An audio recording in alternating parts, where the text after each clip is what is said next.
Breaking news. Alors, vous avez parlé de cette CEDEAO sous influence extérieure dans le communiqué d'ailleurs que le gouvernement a publié pour condamner les sanctions. Vous avez regretté que, je cite, des organisations sous-régionales ouest-africaines se fassent instrumentaliser par des puissances extra-régionales au dessein inavoué. Êtes-vous en train de dire que la CEDEAO est à la solde de quelqu'un? Si oui, de qui? Je ne dis pas qu'elle est la solde de quelqu'un, mais ces décisions sont manifestement influencées par des prises de position extra-africaines. Vous savez, on a besoin un peu de rafraîchir les mémoires des uns et des autres. La crise malienne est survenue en 2012. L'une des raisons, c'est vrai, c'est l'absence de leadership éclairé et de maturité stratégique qui a fait qu'on a détruit notre outil de défense. Mais ça, c'est peut-être 30%, 40%. Mais qui a détruit la Libye pour répandre les armes partout, pour amener des mercenaires de Libye, pour dire allez-y, coupez le Mali en deux. Ce n'est pas nous qui le disons. C'est des responsables français. J'ai les noms, j'ai un document, tout est documenté, qui ont dit qu'il faut diviser le Mali. Vous avez des responsables des anciens mouvements rebelles qui disent clairement que c'est la France qui leur a dit on va diviser le Mali, vous donner l'indépendance. Mais qu'ils ont compris plus tard que la France voulait les utiliser pour affaiblir l'État malien et faire ce qu'elle veut. Mais passons sur ça. Le président est tombé. La CEDEAO, vous savez, elle parle de forces d'attente aujourd'hui pour nous intimider. Ceux qui veulent nous intimider, notre peuple et notre armée les attendent de pied ferme. Mais en 2012, il y a eu un sommet de la CEDEAO à Dakar, à l'investiture du président de mon frère Macky Sall. À ce sommet de la CEDEAO, comme par hasard, surgit le ministre des Affaires étrangères de la France, Alain Juppé. Et quand la CEDEAO décide d'une force d'attente de 3000 hommes pour libérer le Mali, M. Juppé dit non, les 3000 hommes c'est trop par rapport à 500 combattants irrédentistes.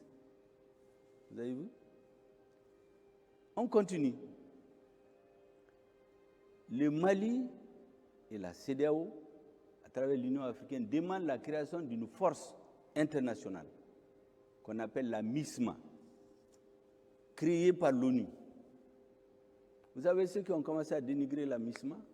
C'est les diplomates français, les écrits existent. On a fait traîner les choses. Quand on a constaté l'absence des capacités de la MISMA, on a créé la MINUSMA.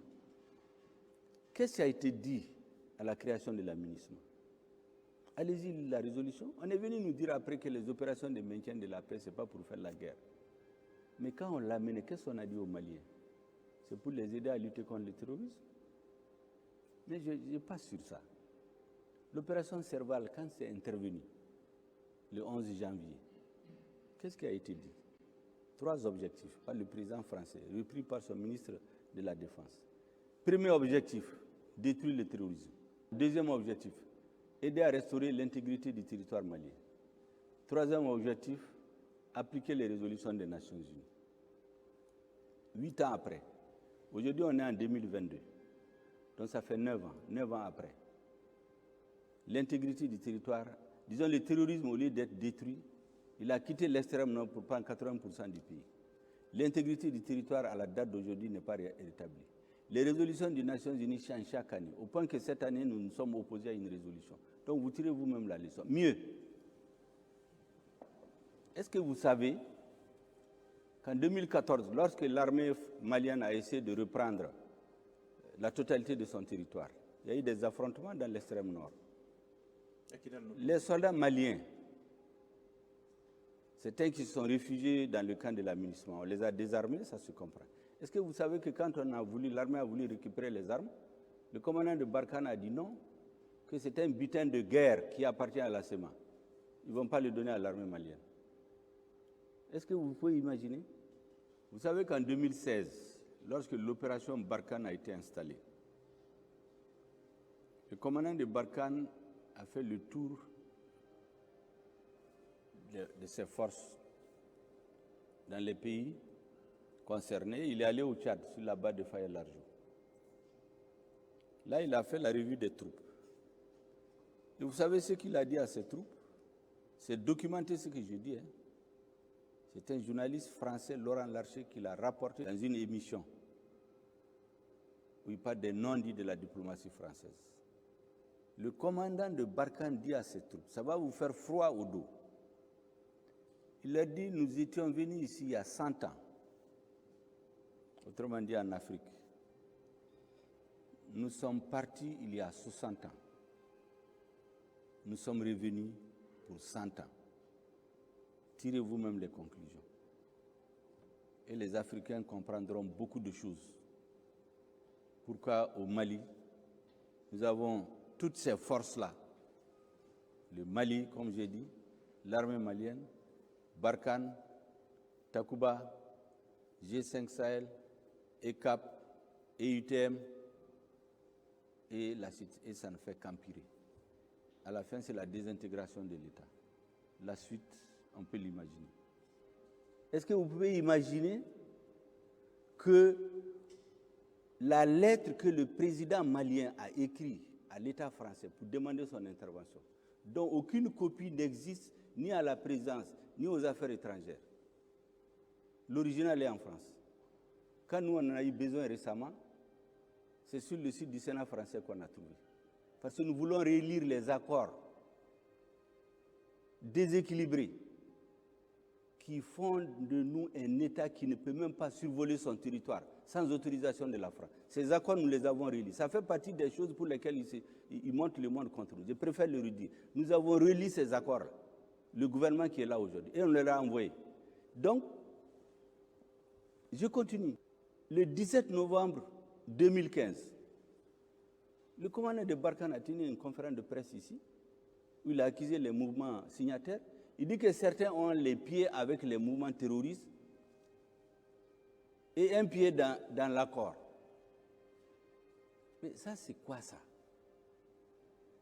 La lettre qui a été envoyée à l'État français le 11 janvier 2013 indique clairement appui aérien et en renseignement. Il n'était pas prévu des militaires français sur notre terre. Ils l'ont respecté à Konna, à Gao. Arrivés à l'extrême nord du pays, ils ont bloqué l'armée malienne. Ils ont amené 4000 militaires français avec un budget de 1 milliard de francs CFA par jour. Ils ont fait venir d'autres Africains. Ils ont fait venir la MINUSMA, interdit à l'armée malienne d'accéder à une partie de son territoire, alors qu'ils proclament que c'est pour recouvrer l'intégrité du territoire. Donc il y a un discours apaisant, lénifiant, en attendant le réveil brutal et la réalité que nous voyons. On arrive jusqu'à nous interdire de survoler des parties de notre territoire. Il y a quelques mois, quand on a massacré les gens à Tassiga, notre armée a appris qu'il y a des groupes de terroristes qui sont en train de s'organiser pour venir dans la zone.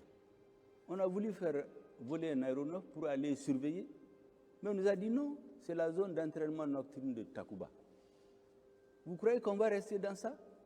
Ce gouvernement qui est en place, avec le colonel Assimi Goïta à la tête, a décidé que nous n'allons plus demander d'autorisation à qui que ce soit pour survoler notre territoire. Nous allons nous donner les moyens, et nous les avons aujourd'hui. Dieu merci. À moins de 7 mois de la rectification de la trame, nous avons aujourd'hui les moyens de survoler, aller partout sur notre territoire sans autorisation. Et vous allez plus loin, vous interdisez le survol de notre territoire par des aéronefs militaires français. C'est très simple. C'est la CEDEAO qui a pris les mesures pour dire qu'aucun avion de la CEDEAO ne vient chez nous.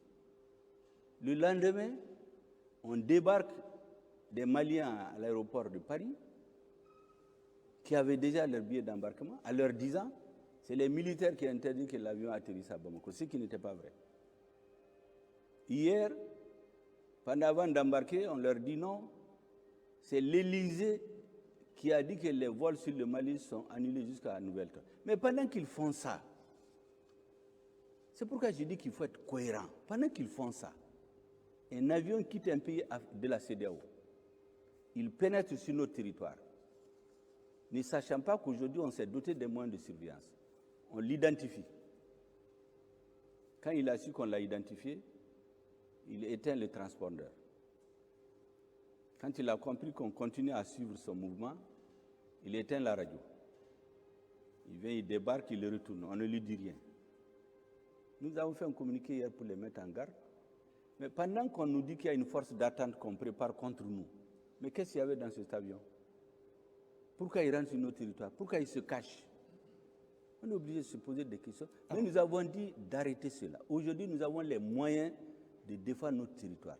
Monsieur le Premier Nous ministre, demandons à nos amis de nous aider, mais ils ne peuvent pas aimer le Mali plus que nous. alors, vous dénoncez donc cette influence française, si on a bien compris. Est-ce que vous pensez que vous faites les frais aujourd'hui de votre rapprochement avec la Russie? Non, il y a pire que tout ça. C'est pas, vous savez, il y a une phrase que j'ai dite à l'ONU qui a choqué quand j'ai dit qu'ils nous ont abandonnés en plein vol. Mais qu'est-ce qui s'est passé? Vous savez, dans le Sahel, il y a deux groupes terroristes. Vous avez le JNIM et vous avez l'IGS. Le territoire de prédilection du JNIM, c'est le territoire malien. L'IGS, c'est dans la zone des 3 frontières. Un jour, alors qu'on a un accord de défense, le président français décide, parce qu'on a fait des nominations qui ne le plaisent pas au Mali, il dit qu'il arrête les opérations militaires, sans nous aviser. Et l'accord sert à quoi donc? Quand on est partenaire, on s'assoit, vous nous dites, il est temps de partir, nous allons partir dans 2 mois, dans 3 mois, vous préparez, on prend les emprises. Mais vous dites comme ça à un sommet, nous partons.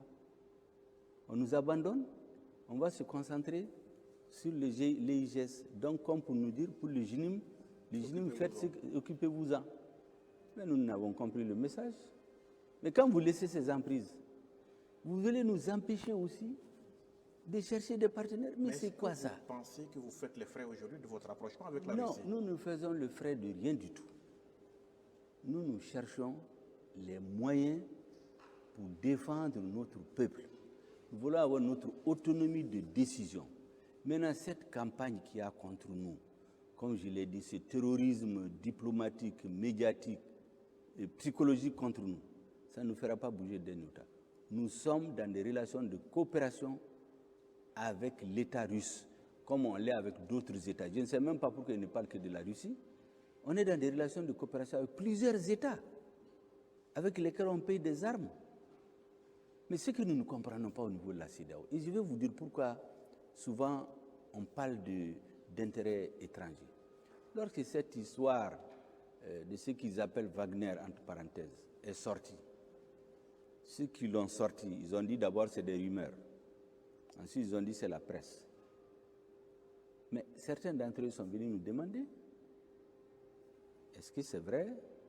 On a donné des explications. C'est un pays européen, c'est un pays américain. Aucun chef d'État africain n'a appelé notre président, n'a envoyé quelqu'un ici. Ils se sont limités à ce que la presse d'un autre pays dit pour organiser un sommet, pour prendre des résolutions sur des rumeurs véhiculées par les ministres d'un autre pays, par la presse d'un autre pays. Qu'est-ce que ça leur coûtait de téléphoner au président, d'envoyer des émissaires pour en savoir plus? Qu'est-ce que ça leur coûtait? Mais ça rentrait dans une stratégie de diabolisation du Mali, aller jusqu'à la tribune de l'ONU, mettre dans les discours des chefs d'État quelque chose dont vous n'êtes pas sûr. Même celui qui vous a mis ça dans la bouche dit c'est des rumeurs. Vous partez inscrire à l'ordre du jour d'un sommet où ce n'était même pas prévu. C'est à 3 heures du sommet qu'on a inscrit le Mali à l'ordre du jour. C'est un sommet sur la Guinée. Mais quand on a toutes ces informations, qu'est-ce qu'on va penser? Mais les Occidentaux persistent et signent. Vous utilisez des mercenaires de Wagner, vous avez démenti, mais quelques semaines après votre démenti, qu'est-ce que vous avez à dire aujourd'hui? Vous savez, moi j'ai envie de répondre à certains que la guerre psychologique, là, nous, ça ne peut pas nous perturber. L'intoxication, l'intimidation ne peut pas nous perturber. Ce qu'on nous demande, comme disent les Africains, cabris morts là, que tu les mets au frigo ou bien tu les laisses en putréfaction, ça change quoi? Il est déjà mort. Notre pays est occupé par les terroristes. Comme dit un grand homme d'État chinois, le chat, qu'il soit gris ou noir, pourvu qu'il attrape la souris, c'est Deng Xiaoping qui le dit. Nous cherchons un partenaire pour libérer notre pays. Nous sommes tournés vers notre partenaire historique en matière de défense. Les 80% de nos officiers ont été formés en Russie. Les 80% de nos équipements avant le démantèlement de notre armée étaient formés en Russie. Nous nous sommes retournés vers la Russie, qui est un vieil ami, qui nous a tendu la main, et d'autres pays que je ne veux pas citer parce que, comme ils ne veulent pas parler, ils ne veulent parler que de la Russie. Mais ils se mettent à crier. Donc, nous devons rester. Tous les jours, on tue des centaines de Maliens dans les villages. On prend des résolutions sans nous. La dernière résolution, on amène une résolution à l'ONU pour décider de 2200 militaires supplémentaires de l'aménagement. On n'a pas vu le projet. On n'a pas discuté. On ne sait pas quel contingent vient là-dedans. À quelle fin il vient. Ils vont être où? Tout cela parce que le Mali est devenu un État vassal. Nous avons dit à l'ONU, à notre ambassadeur, de dire non. Lorsque nos frères tchadiens récemment, quand les Français ont décidé d'abandonner les emprises au nord, nos frères tchadiens nous ont dit qu'ils ont besoin d'augmenter de 2000 hommes, leurs hommes pour mieux se sécuriser. Mais on a réglé sur une base bilatérale. Il n'y a pas eu de problème. Donc, ce qu'on veut faire du Mali, les dirigeants qui sont à la tête du Mali aujourd'hui ne sont pas de cette agence-là. Ce n'est pas des hommes qui sont heureux d'être, qu'on les tape sur les épaules, qu'on les donne des satisfecits, des bons démocrates, des bons dirigeants, d'aller faire la nuit dans des hôtels à 6 000, 10 000 euros la nuit en Europe. Ce n'est pas ces hommes-là. Ceux qui sont au pouvoir, c'est des patriotes dont certains ont risqué leur vie pendant des années. Nous voulons restaurer la dignité, l'indépendance, la souveraineté, la fierté du peuple malien et des Africains. C'est tout.